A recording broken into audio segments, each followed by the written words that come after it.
Hai remato? No, sto in piedi intanto. Vi siedo.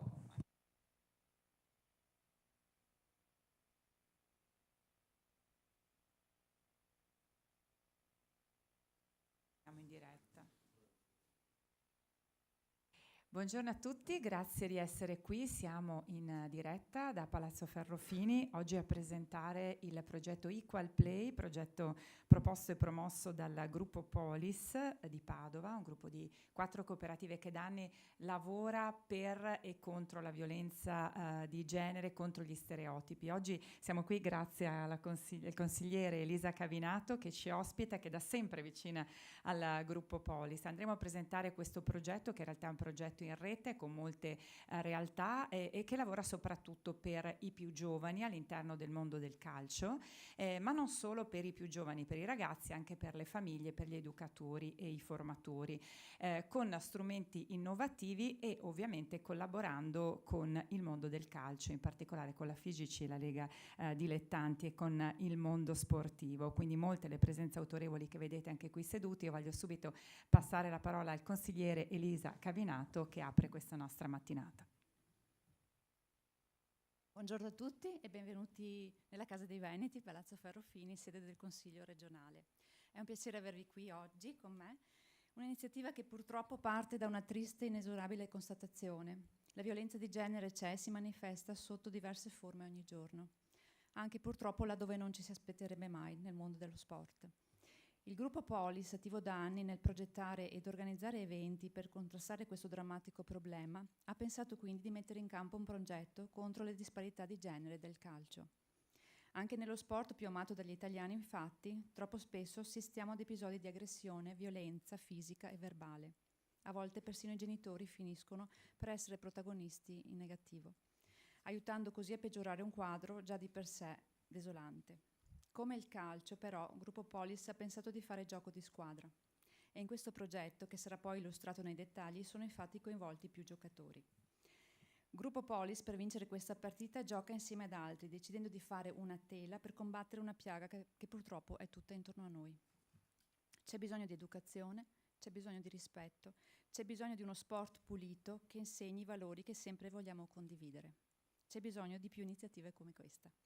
Voglio ringraziare quindi tutti voi, Gruppo Polis in testa, per aver voluto, coordinato e pianificato questa meravigliosa iniziativa. Grazie a tutti e adesso vi ascoltiamo con piacere. Grazie naturalmente al consigliere Cavinato anche per essere sempre a supporto di Gruppo Polis e di queste tematiche sono decisamente importanti e purtroppo di cronaca.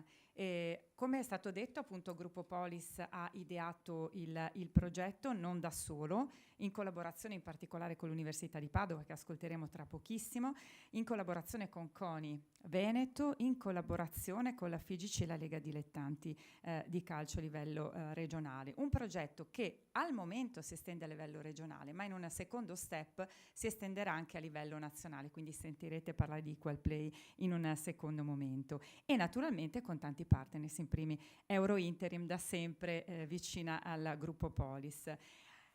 Appunto un progetto che riguarda in particolare attività pensate per i bambini dai 6 ai 10 anni attraverso momenti di sensibilizzazione e affiancamento all'attività sportiva attraverso una modalità e strumenti e metodologie nuove che riguardano anche appunto gli educatori, i formatori, gli allenatori e molte società sportive che verranno chiamate a firmare una sorta di patto. Qui con noi c'è anche una delegazione dell'Arcella Calcio che sarà una delle prime società, anzi è la prima società ad aderire al progetto. Quindi un progetto che parte dallo sport. Come sempre lo sport è veicolo appunto di messaggi importanti come in questo caso ed è per questo che io voglio chiamare qui con me Rossano Galtarossa, vicepresidente del CONI Veneto, al quale lascio il microfono. Grazie Micaela, buongiorno a tutti. Buongiorno. È già stato detto, fa strano che si debba pensare a cercare di porre dei correttivi in un ambito come quello dello sport che dovrebbe essere un contesto di educazione. Quindi quando parliamo di violenza di genere fa veramente strano a mio avviso. essere costretti a non dar per scontato che anche in un contesto che dovrebbe essere proprio uno strumento a disposizione delle famiglie, dei giovani, per crescere in una modalità più corretta, bisogna invece comunque non dar per scontato. Mi piace ripetere questo perché è uno degli errori più banali che rischieremo di fare. Allora, ho pensato di portare questo mio contributo oggi, quindi oltre a un saluto da parte del presidente del CONI Veneto, Dino Ponchio, rinnovato da poche settimane nella sua veste appunto di vertice del comitato regionale, da uomo di sport credo che questo progetto EqualPlay sia veramente una chicca, nel senso che va a toccare una sensibilità importante in un target che sta fiorendo. Avete sentito, si rivolge principalmente a ragazzine e ragazzini di 6-10 anni, quindi proprio nella loro fase di costruzione, quindi quando possono essere plasmati. E allora, non voglio usare termini inglesi, tutti i soggetti coinvolti, quindi dagli atleti, ma poi le loro famiglie, gli istruttori, gli allenatori, i dirigenti, tutto il contesto che li circonda in questa loro esperienza sportiva, che è un momento di crescita, che a mio avviso si affianca perfettamente con quello che è e sarà il percorso scolastico, è un momento importante perché li prende ancora veramente in una fase in cui sono molto flessibili, molto duttili. Possiamo tutti noi cercare di fornire loro i giusti valori per avere una crescita sicuramente più corretta. Oggi sappiamo che tutti noi, ma soprattutto i giovani che forse hanno meno strumenti per proteggersi, riceviamo una valanga di informazioni. In questa valanga di informazioni non tutte sono corrette e quindi anche gli strumenti di cui disponiamo e cui per i nostri giovani a volte è difficile filtrare o dare la giusta misura, come possono essere tutta la parte tecnologica che a me piace, che ci serve, quindi non lo sto demonizzando, però chiaramente un adulto probabilmente riesce a gestirlo in una maniera più opportuna, i giovanissimi chiaramente no, possono ricevere delle informazioni che possono essere travisate perché non hanno ancora gli strumenti per analizzarle. Lo sport e progetti come EqualPlay sicuramente sono un'occasione per cercare di indirizzare loro nel giusto modo, senza dimenticare che anche tutta poi la parte di quella che noi definiamo semplicemente magari come lo staff, non è detto che possano beneficiare di informazioni più precise e più corrette per procedere nel loro operato quotidiano per se stessi, ma soprattutto per i giovani con cui lavorano tutti i giorni, in una maniera più opportuna e più corretta, perché sicuramente, e di questo sono di parte, perdonatemi, chi fa sport un domani sarà un cittadino con la C maiuscola e deve esserlo assolutamente. Grazie. Grazie a Rossano Galtarossa e anche a Dino Ponchio, quindi a cui rinnoviamo appunto il buon lavoro. Il nostro campione olimpico Rossano Galtarossa, quindi da tanta altezza ci ha raccontato anche di quanto sia importante anche fare da esempio e raccontare queste cose. Ricordo che il progetto si avvale della collaborazione appunto con CONI Nazionale, FIGC Lega Nazionale Dilettanti, CONI Comitato Regionale del Veneto, Università degli Studi di Padova, Fondazione Candido Cannavò per lo Sport, Eurointerim SPA e Mind Academy. Entriamo nel vivo e quindi io voglio subito passare la parola a Luca De Simoni, che ringraziamo perché appunto è arrivato da Roma fino a Venezia, coordinatore dell'area responsabilità sociale della Lega Nazionale Dilettanti, al quale cedo la parola e chiedo appunto di raccontarci anche come EqualPlay si inserisce all'interno dei progetti sociali della Lega. Grazie per l'invito e grazie al gruppo Polis per averci coinvolto in questo interessante progetto. Noi come Lega Dilettanti sentiamo una forte responsabilità verso le nuove generazioni. Mi fa piacere ricordare i nostri numeri: con oltre 1.150.000 tesserati, il 70% di questi tesserati sono ragazzi under 18 e quindi capite come diventa fondamentale per noi lanciare i giusti messaggi, no, alle nuove generazioni. Siamo presenti in oltre 7.000 comuni, rappresentiamo da soli circa un quarto degli iscritti totali del CONI, quindi insomma veramente un movimento che è radicato sul territorio e che può fare la differenza in progetti con questo valore sociale. Noi abbiamo già iniziato diversi percorsi rispetto alla violenza di genere, a partire da Sopra la Barriera, un progetto che abbiamo costruito proprio quest'anno e che racconta gli stereotipi e i pregiudizi che nascono nel mondo del calcio sul calcio femminile, che purtroppo deve ancora oggi, insomma, combattere, no? per affermarsi in qualche modo. Crediamo molto anche nella formazione esperienziale, ed è un po' quello, no, che riprende appunto il progetto Equal Play e si allinea perfettamente con un progetto che stiamo portando avanti sempre da quest'anno insieme al Consiglio d'Europa e che si chiama Sport is Respect.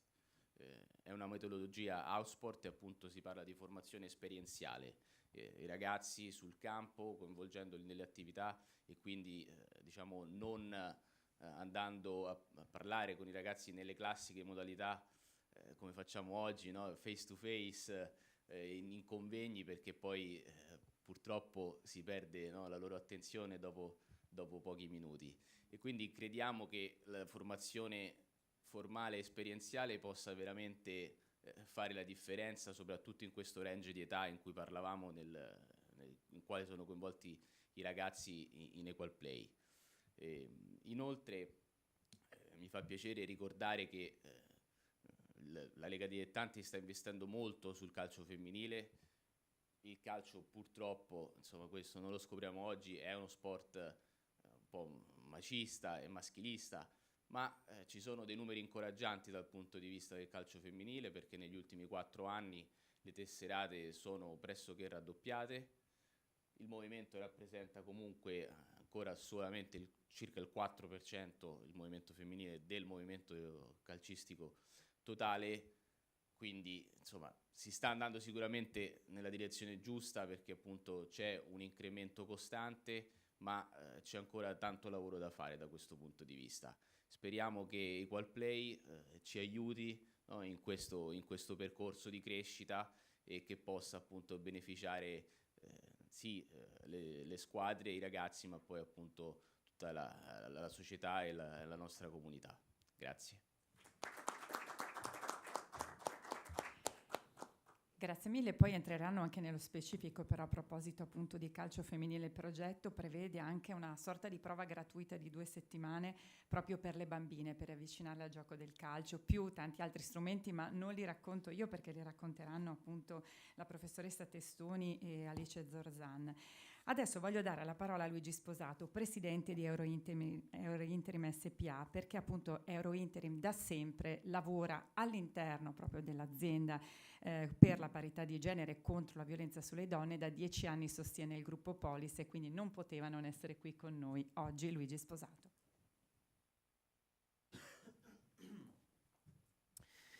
Sì, come dicevi Michela, noi convintamente ormai da tanti anni sosteniamo il gruppo Polis e oltre per tutte le cose belle che vengono fatte, interessanti, anche perché noi comunque siamo un'azienda benefit e ci occupiamo anche di quello che è il tessuto sociale e abbiamo, diciamo, a cuore quello che è il beneficio pubblico e quindi cerchiamo di essere utili a dove siamo presenti. Ecco, poi per la nostra azienda appunto abbiamo una caratura nazionale, noi mandiamo al lavoro 4.000 dipendenti mese, quindi insomma, e su questo progetto non abbiamo esitato un attimo quando ci è stato proposto, l'ho trovato subito interessante.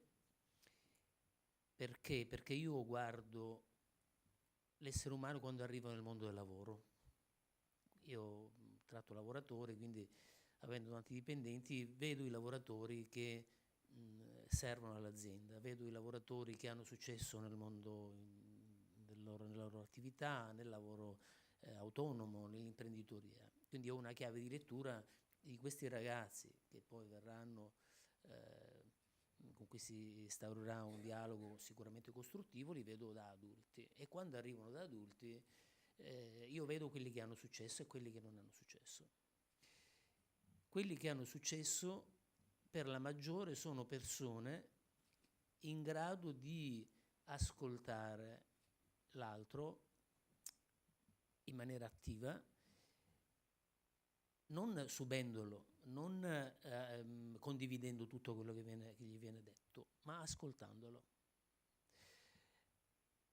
Essere ascoltati, quindi avere anche la forza di essere ascoltati, per creare quella forma di relazione che io ritengo, almeno per quanto mi ha riguardato a livello anche personale, nella mia attività privata e anche lavorativa, è stato il denominatore comune, quello di creare delle relazioni con tra teste pensanti.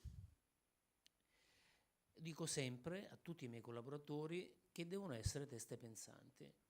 A volte preferisco avere, e anche le aziende, clienti, vedo che preferiscono avere persone meno competenti dal punto di vista tecnico, ma molto predisposti a quello che è un confronto costruttivo e con ovviamente obiettivi comuni, come nelle organizzazioni poi alla fine è necessario avere. Quindi il concetto di teste pensanti, ragionare in maniera autonoma, è fondamentale. È questo che a mio avviso, io ho cercato alle mie figlie di inculcare questo tipo di valori, di modalità di relazione. Vedo che poi diventa gratificante dal punto di vista personale, perché una persona si esprime, sa di doversi esprimere senza dover per forza esprimersi per essere accettato dall'altro, e anche mette in condizione questa persona, perché diventa consapevole, di ascoltare l'altro e accettarne anche punti di vista differenti. Ecco, e chiudo, è nella diversità che si crea ricchezza.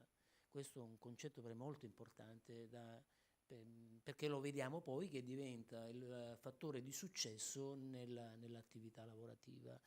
Per quanto mi riguarda, proprio a livello personale, è stato così. Quando ho cominciato ad avere più pazienza nell'ascoltare, non condividere, ascoltare quello che l'altro mi diceva, ho imparato più cose, sono diventato più consapevole, perché io dico sempre, non abbiamo due orecchie e una bocca fin dovremmo ascoltare di più che parlare di meno, e ho creato ricchezza, ecco, per me e per chi sta intorno a me, perché credo che poi l'autonomia personale, avere una capacità di analisi di quello che avviene, autonoma, senza condizionamenti, che oggi, come si diceva, anche i social insomma incidono parecchio, credo che sia un fattore di successo. Quindi questo progetto, a mio avviso, ha insito anche questi aspetti.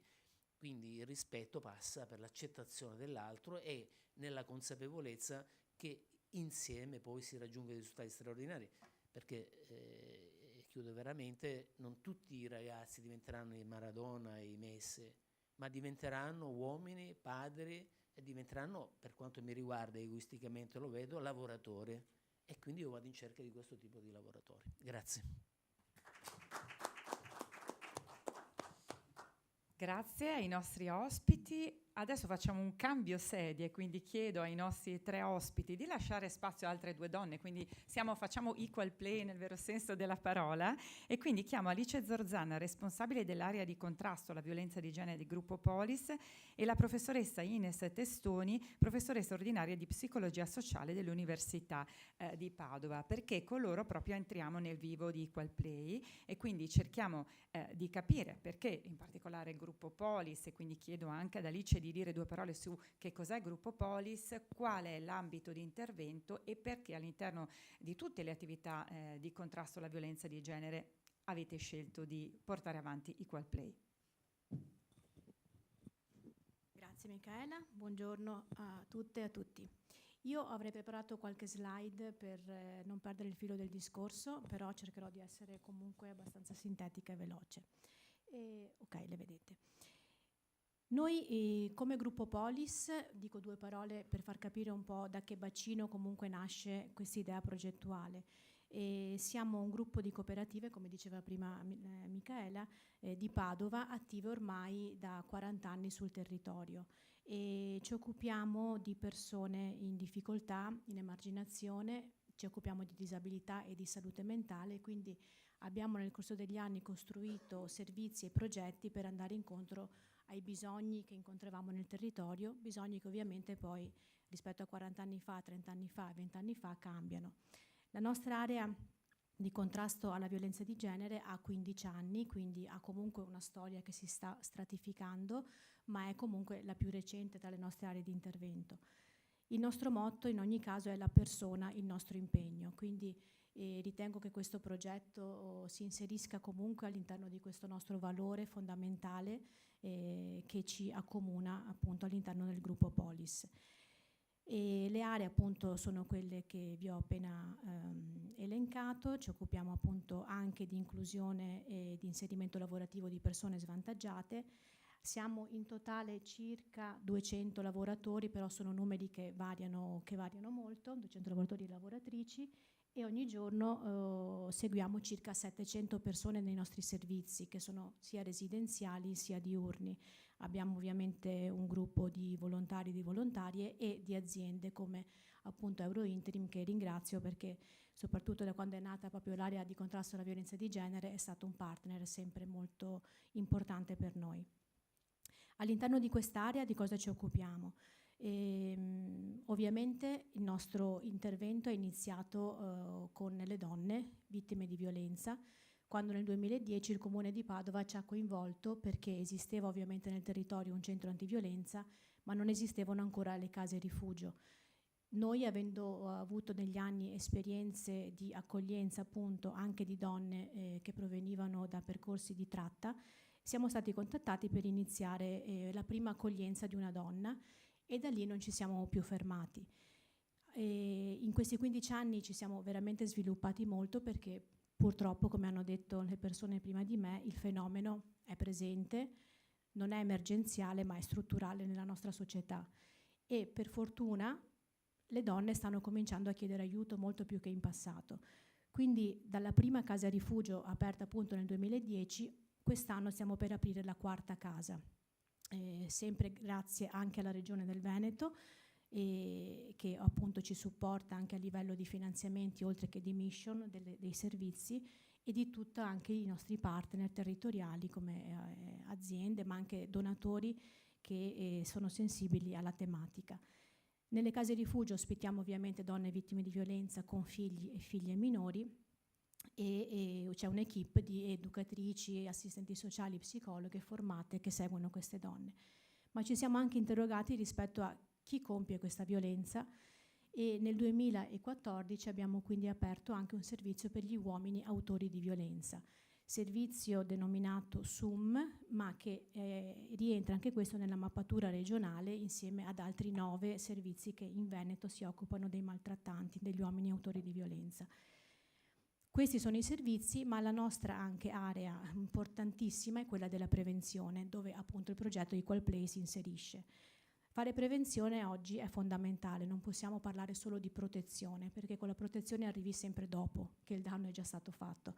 Lavorare sulla prevenzione è fondamentale e lo dobbiamo fare a più livelli. Noi cerchiamo di collaborare molto con le scuole, quindi entriamo nelle classi, sia delle elementari, sia delle medie, sia delle superiori. Ci piacerebbe, come in altri paesi europei, farlo anche molto prima perché si possono portare questi temi già alle materne e ovviamente tarando sempre i contenuti rispetto all'età dei destinatari. Però lavorare con le scuole per noi sta diventando veramente un lavoro che cresce di anno in anno. L'anno scorso abbiamo incontrato circa 600 tra studenti e studentesse solo a Padova. Lavoriamo con le aziende, noi stessi come gruppo R siamo certificati per la parità di genere, molte aziende stanno facendo la certificazione e noi andiamo a fare la formazione sul tema. Lavoriamo con gli enti pubblici, quindi forze dell'ordine, molto con la questura di Padova con cui abbiamo un protocollo, con l'università perché questa non è la prima volta che ci incrociamo insomma negli anni, con amministrazioni comunali, ULS e anche enti privati, associazioni, gruppi che ci chiamano, scout parrocchiali e società sportive, dove da qualche anno abbiamo iniziato a fare piccoli interventi spot, mentre Equal Play arriva adesso veramente con una portata importante. Il progetto nella sua descrizione, cerco di essere sintetica, ma un po' insomma avete capito che tratterà veramente non solo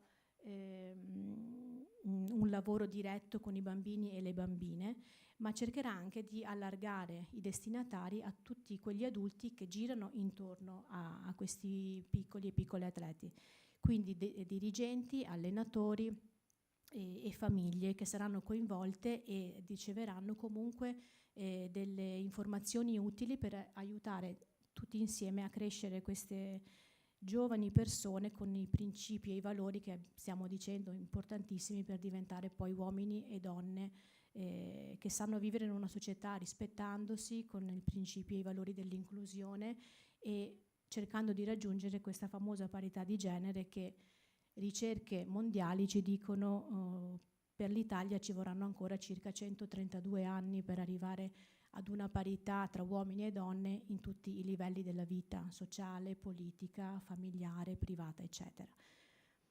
Il presupposto è quindi quello che stamattina sta emergendo rispetto al tema della violenza sulle donne. Non è un fenomeno appunto da sottovalutare e neanche e si farebbe un grande errore appunto pensare che sia finito il problema, pensare che siamo quasi arrivati ad eliminarlo dalla nostra società, perché non è assolutamente così e lo sport, lavorare con i giovani e stare in rete ci aiuterà sicuramente ad accelerare questo processo, perché aspettare altri 132 anni sinceramente non penso che per un paese civile sia un traguardo ad auspicare, ecco. Equal Play è una campagna di sensibilizzazione promossa appunto da noi, ma in collaborazione con tutti gli enti che questa mattina sono qui e non solo, e il suo obiettivo principale è quello di contrastare gli stereotipi di genere, quindi prevenire discriminazioni e violenze che sappiamo anche dagli episodi di cronaca purtroppo ci sono anche nel mondo sportivo, quando invece dovrebbe essere quell'ambiente educativo in cui i ragazzi e le ragazze crescono.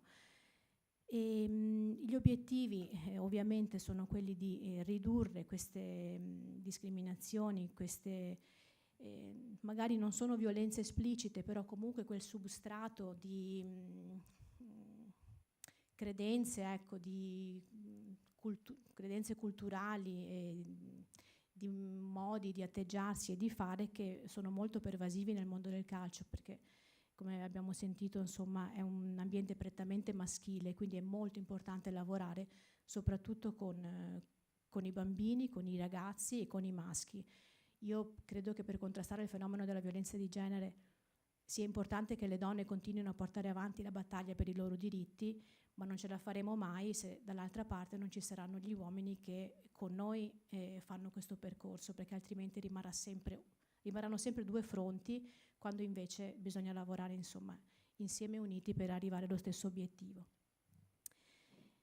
Ecco, come dicevate prima, come sottolineava Micaela, ci sarà per le società che aderiranno a questo progetto una sottoscrizione di un patto. Questo patto prevederà appunto un impegno reciproco, quindi una parte ovviamente di intervento in cui noi andremo a proporre alcune attività laboratoriali esperienziali che poi la professoressa Testoni ci spiegherà nel dettaglio, le videopillole, il fumetto, anche attrezzatura che un po' sponsorizza il progetto, e da parte delle società anche l'impegno a promuovere attività che incoraggino, ecco, la presenza delle bambine nel mondo del calcio.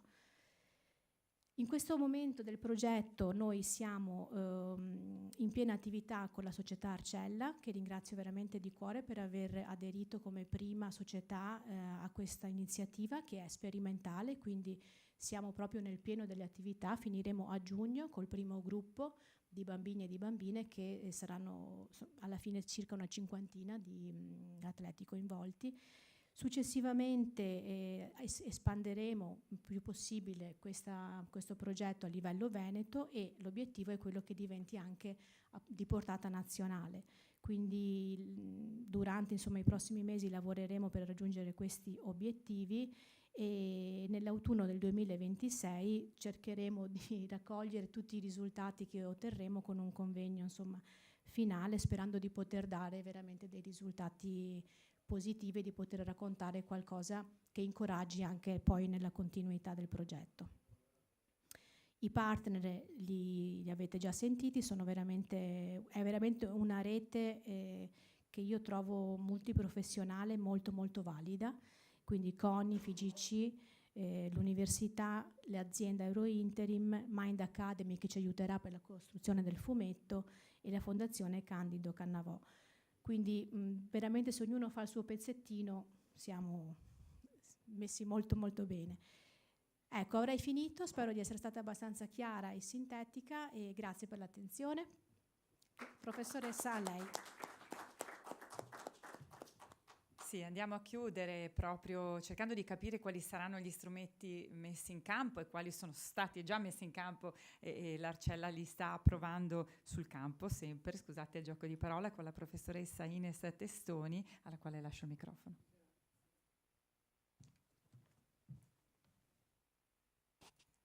Allora, nel campo della psicologia il primo lavoro da fare è esattamente quello di rendere esplicito ciò che è implicito. Sostanzialmente gli stereotipi che generano discriminazioni sono atteggiamenti assunti inconsciamente. Cosa vuol dire inconsciamente? Che la persona che sta discriminando un'altra persona non sa che sta discriminando, non è consapevole che sta in qualche misura riducendo i livelli di libertà, i livelli di possibilità di autorealizzazione dell'altra persona o di un'intera categoria di persone. Quindi questo progetto Equal Play parte all'inizio da un presupposto sostanziale. Coloro che discriminano, coloro che assumono degli atteggiamenti pregiudiziali, quindi hanno una cognizione non totalmente piena di quello che credono, sta proprio a indicare questo, coloro che assumono degli atteggiamenti pregiudiziali non si rendono conto che stanno discriminando, non si rendono conto che stanno limitando la possibilità di realizzazione e la possibilità di piena risoluzione della propria esistenza proprio perché vengono limitate le opportunità che la società mette a disposizione.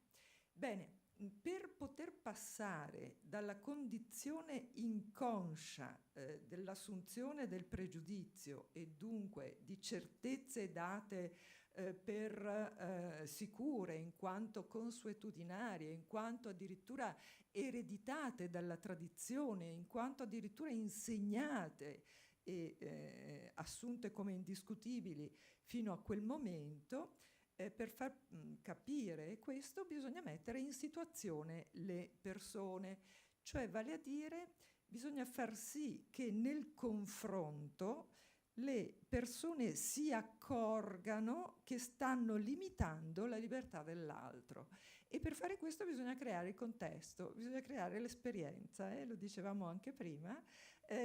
Non è sufficiente dirlo verbalmente. Avete capito che già nel parlarne dite, oddio che discorso difficile che sta facendo, immaginatevi a farlo dai bambini.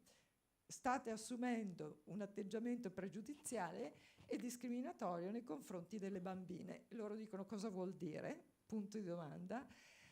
Allora, per fare questo bisogna utilizzare degli strumenti che siano prima della parola, perché la parola è qualcosa a cui si accede con un lungo percorso di formazione. Adesso qui siamo in un contesto di persone formate, per cui si può dire in poco tempo qualcosa che ha a che fare con decenni di studio.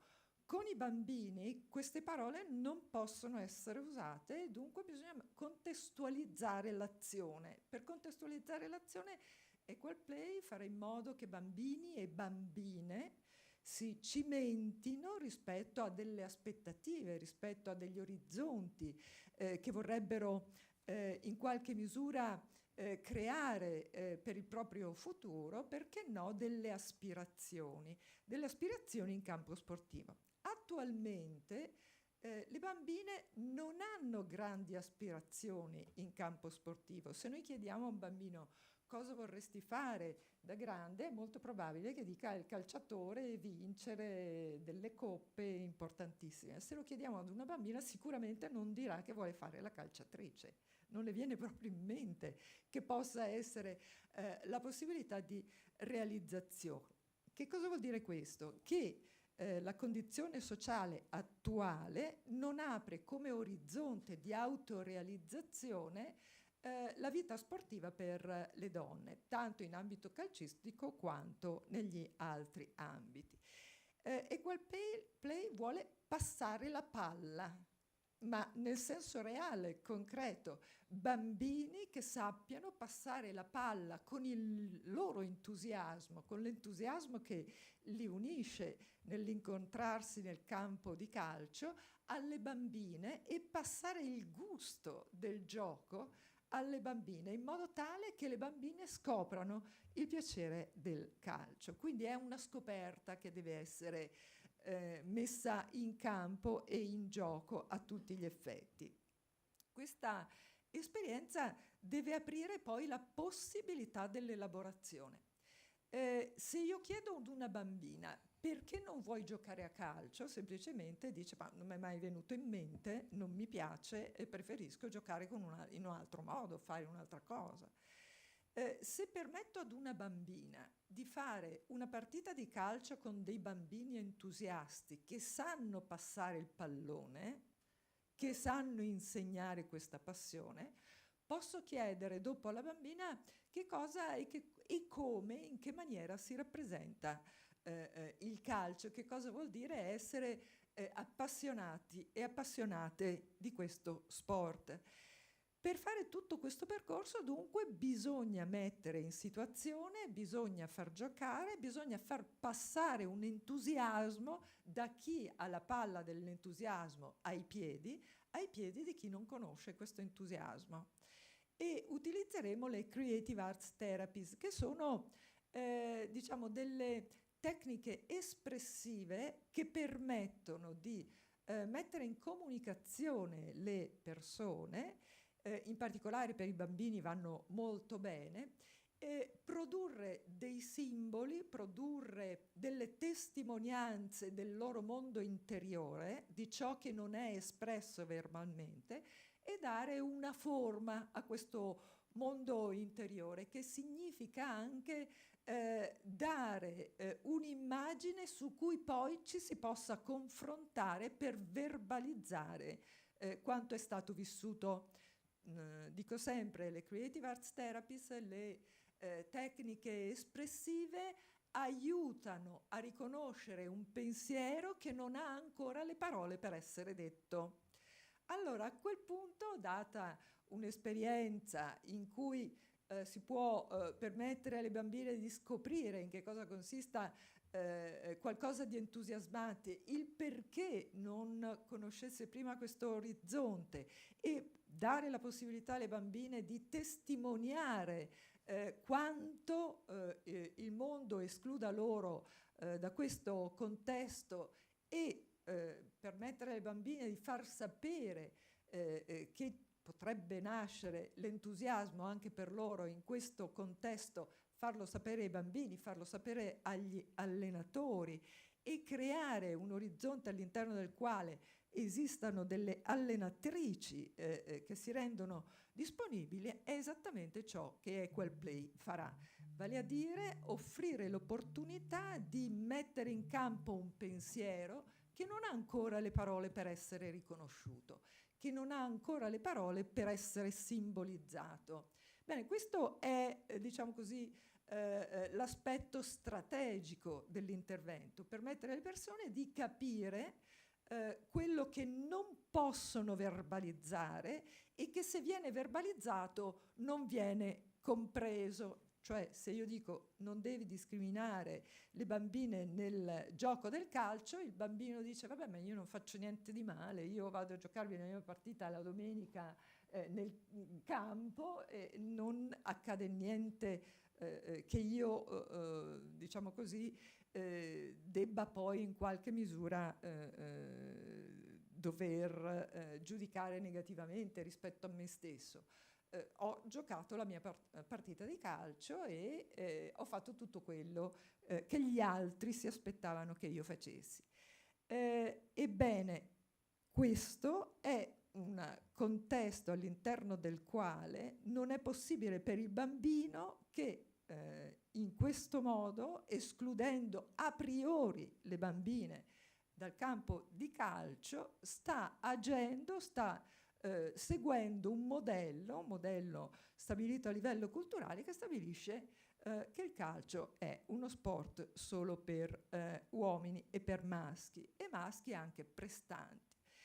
Permettere ai bambini di capire che c'è un'esperienza di mancanza da parte dell'altra parte del cielo, permettere ai bambini di capire che possono invitare l'altra parte del cielo a giocare insieme allo stesso gioco, nello stesso contesto, è esattamente il primo passo che deve essere fatto per riuscire a abbattere lo stereotipo secondo cui il calcio è uno sport prettamente maschile.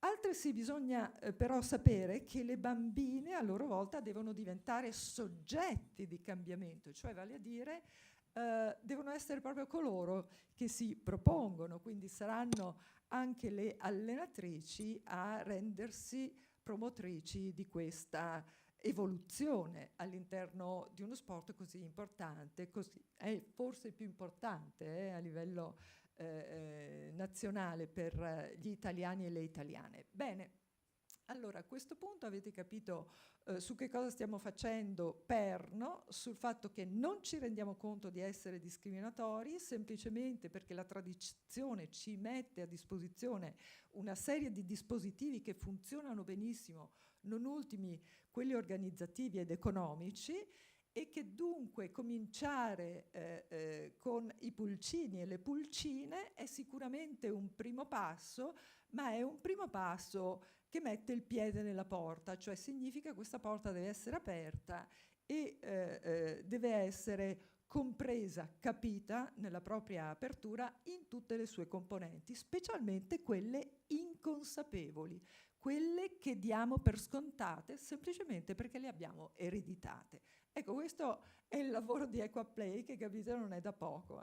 Grazie per aver ascoltato.